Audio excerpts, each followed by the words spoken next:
Fred here, welcome back to the Gear Obsession channel, and what I have here for you today is the Made in America Gerber Prodigy.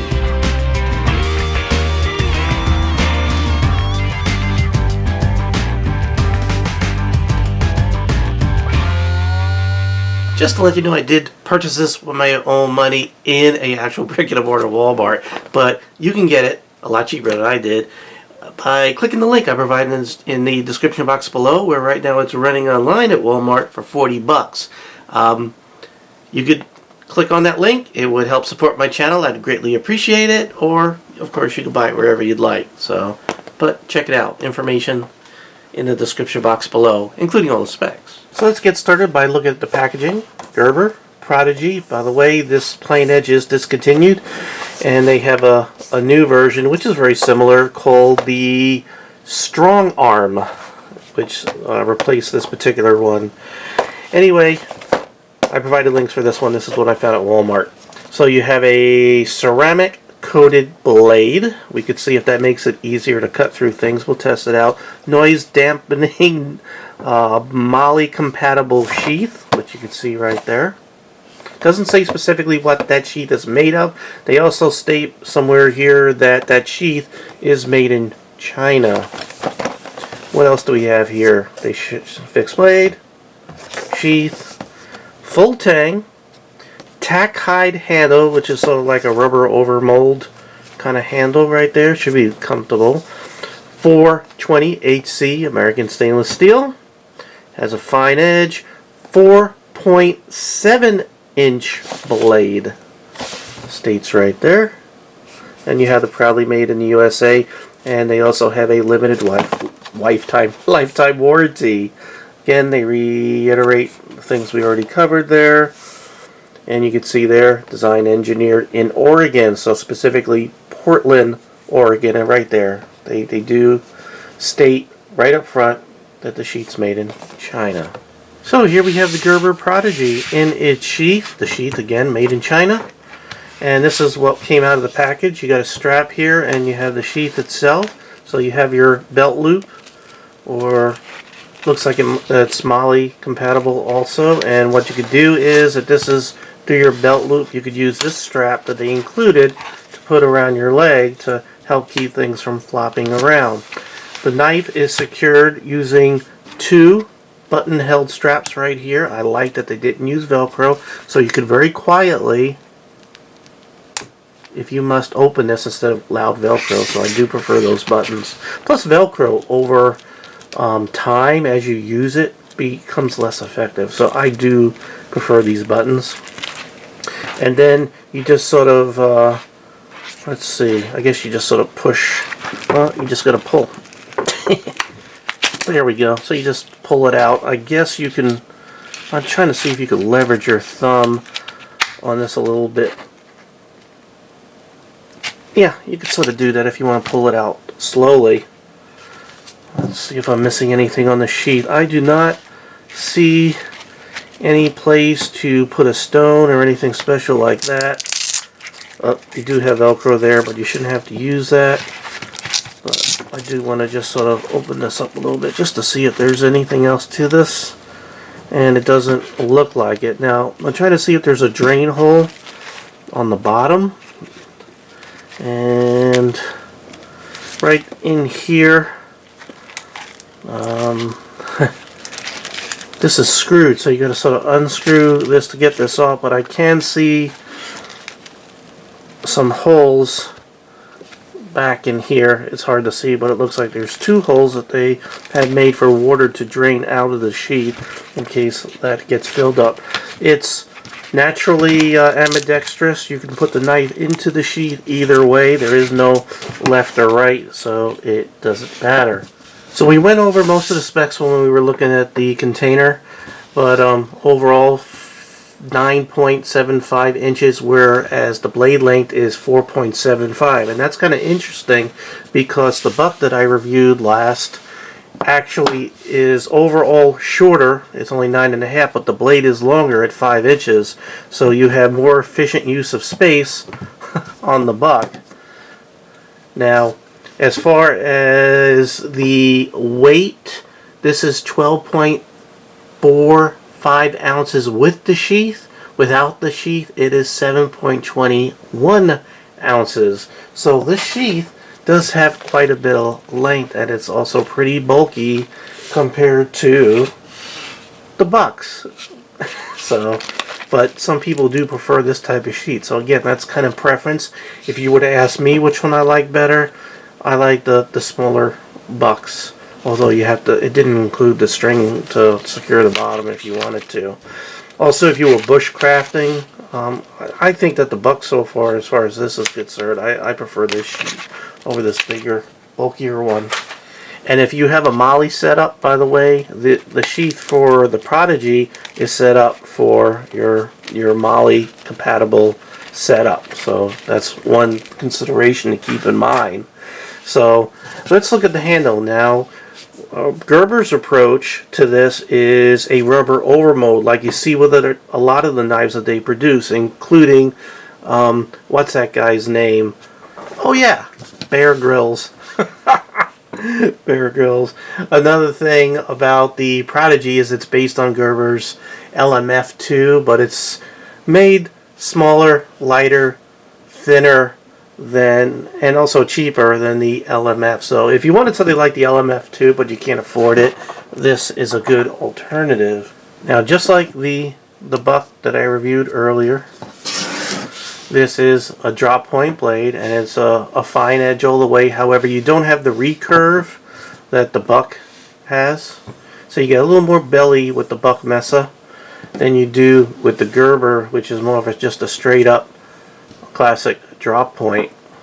Also, if you notice, no sharpening choil right here. So when you have your sharpening stone, I got a simulated one right here, and you're working your way down, you're going to bump the shoulder of this blade, or, lack of a better term there, right against that stone right there. So I don't know, for those of you who are good with tools, you might want to add a sharpening choil right there if you do use the stone. Quite a hefty blade. I don't know if it's actually thicker. It does look slightly thicker, you tell me, than buck. So I do think the Prodigy by Gerber is a slightly thicker stock. I mean, it is kind of a bit heavier also. So again, for bushcrafting and having a lightweight knife this size, if you're going light, this is the way to go. Now, this one, I assume because it's thicker, it's stronger, which is sometimes the case, but not always. Now, Gerber, I do like their finish over the buck. Again, I'm not a fan of B-Blast. And what they have is a ceramic finish or coating of some sort. I would think that this would help it get through wood and other things better, and we'll test that out a little bit. The rubber overmold, you can see they have 2 hand guards, both top and bottom, so your thumb and your hand, to keep it from slipping onto the blade when stabbing. And you got this rubber overmold. It's not soft by any means, but it is kind of grippy, so you do feel like you have a very good purchase on that handle. And I have big hands, and it's handling it quite fine. You have a little bit here, sort of like a jimping thing built in to keep your hand from sliding off. And you can see there is a palm swell right there, and then a little bit of widening here at the end. And this is full Tang underneath this rubber overmold, and you can see some of it actually coming out the other end where they have a hole for a lanyard. And just to show you that the buck did not have a lanyard hole. And it looks like you have like a glass breaker of some sort here on the pommel. So you don't have like a flat area to bang in spikes or anything. Instead, you got like a glass breaker. So, I mean, to me, this is great to get out of a car, but if you're out in the woods or camping, I think I would have preferred some sort of flat pummel like they did on the Bear Grylls survival knife. They did the whole back here as a pummel. But I don't know, if you want a glass breaker or something, that could also be used as a defensive weapon. So if you have to, hit somebody in the skull with that, you could do some damage. So as far as a weapons point of view, that could be a plus. So your opinion, what you feel about it. I'm just showing you everything. Gerber right there. On this side, they proudly state Portland, Oregon, USA, and some sort of a serial number, a model number, or something right there. I'm not sure what that's about. So very nice, and again, very comfortable. Now reverse grip. When you hold this in reverse, you're getting that glass breaker right where your thumb is. So you're gonna have to hold it like this and hope your hand doesn't slip. So I'm not a fan of this pummel personally. All right, so I think we got everything covered as far as specs. Let's go ahead and test for sharpness out of the box. All right, I'm just pulling the paper across it, so just as sharp as the buck, feels about the same. Just slicing right through it, no problem. Amazingly sharp. Amazingly sharp. And we could see, unfortunately I'm very hairy, so we can use a different part of the hand here to shave, and you can see getting rid of some of my 8 coat right there.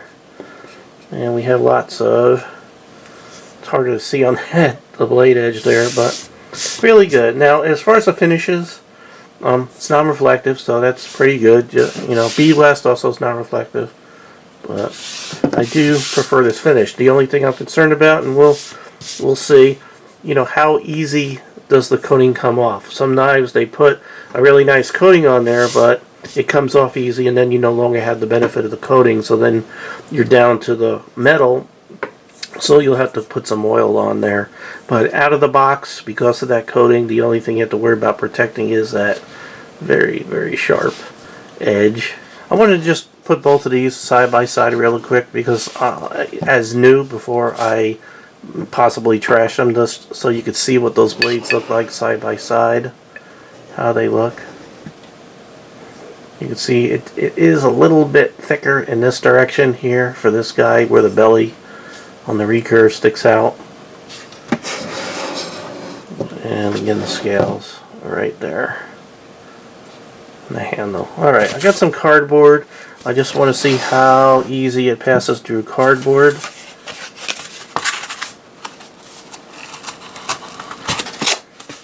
Alright, there we go.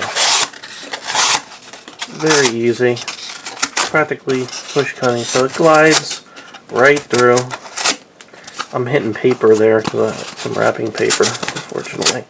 But pretty good, just how you would expect it. Let's see if the finish marked up at all. Nope. So now that I reviewed both of these knives cutting through cardboard, I can tell you without a doubt that the buck cut the cardboard easier. There was less resistance as I was pushing through the cardboard with it, and that might have something to do with the blade being just slightly thinner, and when you're cutting, you're hitting that belly a little bit.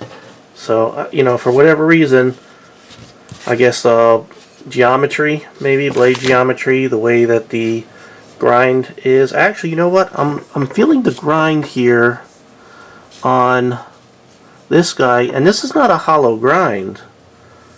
Huh. I mean, this is, I think it's a flat grind. I'm trying to tell here. It's very hard. It might even be a convex, you know, or out a little bit instead of a hollow, or whatever you call it. But it's definitely not hollow. So I don't know, maybe because this is hollow and a little bit thinner, and because of that recurve, the Gerber cut through the cardboard easier than the Gerber. I'm out here in the wilderness of my backyard. I'm telling you right up front, I'm not an outdoor person. I know I do a lot of reviews of these products, and I try to review them to the best of my ability. Alright, so I got my Gerber Prodigy out here in the great outdoors. I already gave you the whole spiel about what a big outdoorsman I am. So I got the same piece of wood. I broke the tip off that I made a nice sharp point with the buck mesa. So now here we are with the Prodigy, and just gonna sort of cut a point, make a tent spike of some sort right there, and it's cutting through pretty good, pretty easy. Again, same slicing motion away from the body, makes a point. So it feels, even though it doesn't have that belly, I'll tell you, it just bites into that wood and just makes a sharp. Actually, I would rate this just a teeny hair better than the buck. And but it is a little heavier. You got a little bit of weight out there. It helps you gain that moment. I don't know, but really nice. All right, big outdoorsman out here with a stick and a knife. And what I see happen on YouTube an awful lot is people make feather sticks. Feather sticks are, you know, those little thin pieces of wood that you can sort of scrape off and start fires with. We could do that here. Let's see. All right, it's working pretty good. I do notice one thing right off the bat. Over the buck, you know, when you're using your thumb, let me show you what I'm talking about. So I have the feather stick and I got my thumb here and I'm sort of pushing off with my thumb. Since the blade is a little bit thicker, it actually is more comfortable on my thumb because I have more surface area to sort of push the blade down the wood, making the feather stick stuff. So I would say that this is more comfortable making feather sticks, the Prodigy, the Gerber Prodigy, over the buck. Time for some knife abuse. I got my Gerber Prodigy right here. Here's the notch that I had cut with the buck Mesa right there. So now I'm going to cut the same piece of wood, just sort of give it that same chopping motion right here just to feel how it compares. Now, one advantage right off the bat is there's more weight to this knife. And that weight is out there at the blade too, toward the blade. So that should help, you would think. Oh, it's killing my back. Okay, I could immediately feel that weight just helping. Alright. It's definitely helping.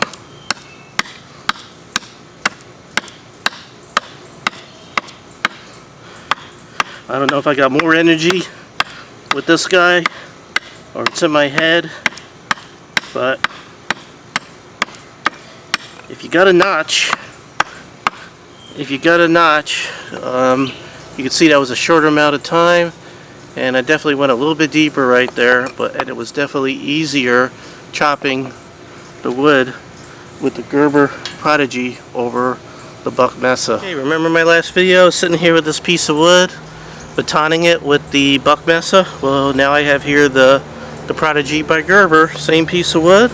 We'll go ahead and baton.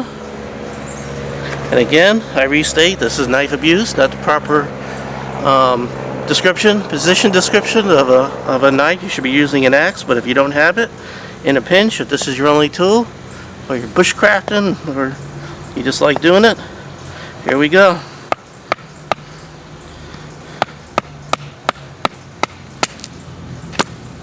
Alright, so you can see it just downright split it quickly because of the width of the blade, but it was harder to sort of drive it through at the beginning.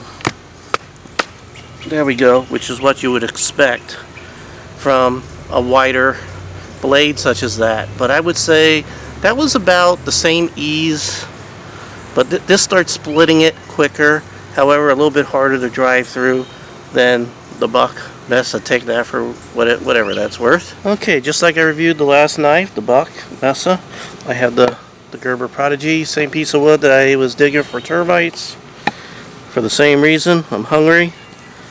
I'm going to go ahead and just sort of dig down in here just a bit.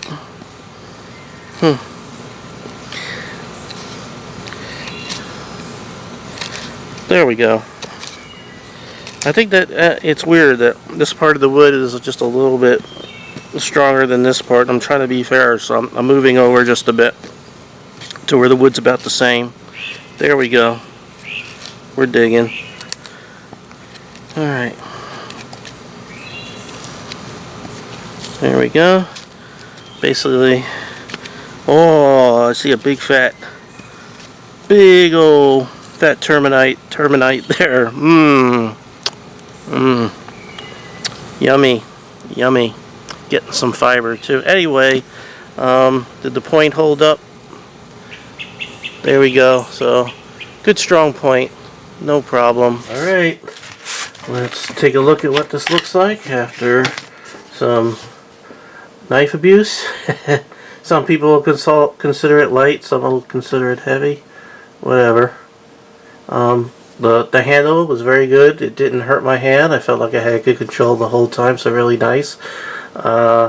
It weighs a lot, so carrying this around for a long period of time was definitely more noticeable than carrying around the very lightweight Mesa by Buck.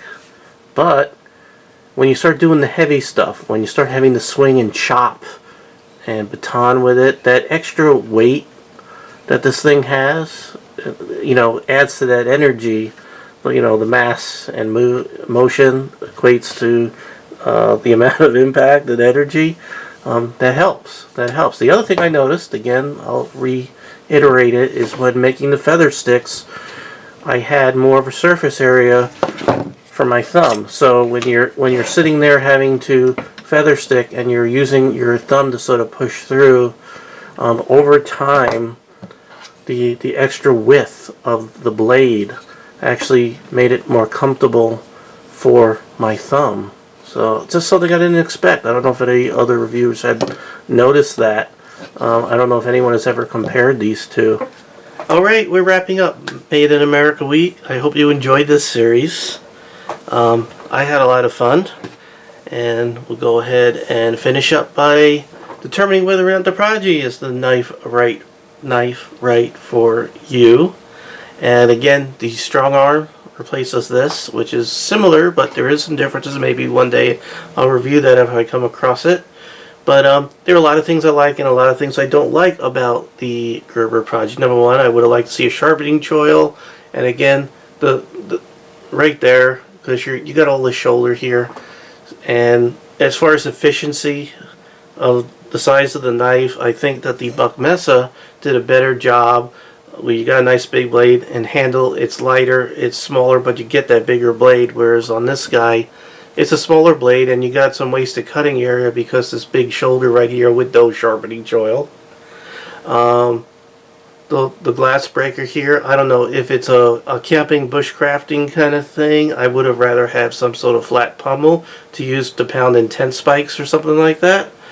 However, if you're carrying around in your car and you're sinking in a body of water and you need to bust a window out, you will appreciate that glass breaker or whatever you want to call it on the back of that. And if you're in a knife fight and you just want to break someone's skull, of course that pointy thing is kind of neat too. Doesn't cut through paper as good as the Buck. But then when you start getting into the heavy tasks of chopping and everything, you're going to appreciate having that weight behind your swings. And again, the feathering, the width of this blade made, if you're feathering an awful lot, well, it's going to be nice on your thumb as opposed to a thinner blade, I found out. However, if you're going on those long hikes and you're trying to keep the weight down, or if you're climbing mountains or cliffs or whatever, where weight is very important, the Buck is going to win. Also, you got to consider the sheaths. Again, very lightweight, small, minimalistic sheath, very nice, small on your side. This big clunky thing. However, if you got the MOLLE requirement, this will fit the bill. But it's bulky. And I noticed one thing I don't like. There is a not like about this guy. Really good material. Ballistic nylon and everything, and the rubber really good. They could have, for the size of it, added at a very minimum a pocket for a stone, or maybe a diamond, whatever, like the Bear Grylls did behind here. So some sort of pull, I don't know, some sort of sharpening thing would have been nice on here. Unless they're hiding it, I don't know that there's a sharpening deal on here, and I don't see it. So very bulky for what it is. But the one thing I didn't like is when you're trying to put the blade away. When I was outside, this button right here sort of got caught. It like went down where you're trying to push the knife, and all of a sudden I noticed that I'm trying to jam this down here when this strap with the button is also down in there in the knife. So this, I don't know if two are really necessary, but trying to get that all in there with all that stuff going on. Probably 1 in the middle would have been fine, but 2, I don't know. I mean, it's not going to make any noise on you, but it's, I don't know, to me it's in the way and kind of clunky, but it's definitely secure. So if you're rolling around on your head and doing all kinds of, I don't know, ninja kind of stuff, I guess you'll know it's secure. So again, it's all the give and take. So what do you need? What are you looking for in a knife? Lightweight, efficient, or heavy, strong? It's up to you. So with the Prodigy, can I recommend it? Well, first of all, it's discontinued. The plain edge version. It's not even listed on the Gerber website. They got the strong arm for the plain edge, but you could still get the combo edge, you know, the one with the serrations on there. I think it was still on the site as a videotaping. I definitely can recommend it for the price. I mean, right now the price is reducing. It used to be like $50 and now it's down to $40 in Walmart. So if you could catch these guys, you're going to find some really good deals on these as they're clearancing out. So if you need a knife like this, absolutely, highly recommended. It is a very solid, very comfortable knife. The only thing I wouldn't do is watch your thumb with the reverse grip. It got that glass breaker. It doesn't make sense to me. It make a lot of sense for you guys out there, and I'm not totally sold on this particular sheath, but you know, it is what it is, as much as I hate that saying. Okay, well, this concludes Made in America Week. We both awesome American-made knives. I am proud to be in a country that can produce such fine quality products for the price. Very high value. Very recommended. Again, links are in the description box below. Please support my channel. Like, subscribe, hit the affiliate links if you're interested in the products. I will greatly appreciate it. Okay, well, thank you very much for joining me here at the Gear Obsession channel. I really do appreciate every friend, viewer, subscriber, and especially you. And I hope you have a great day or evening. Take care. Bye.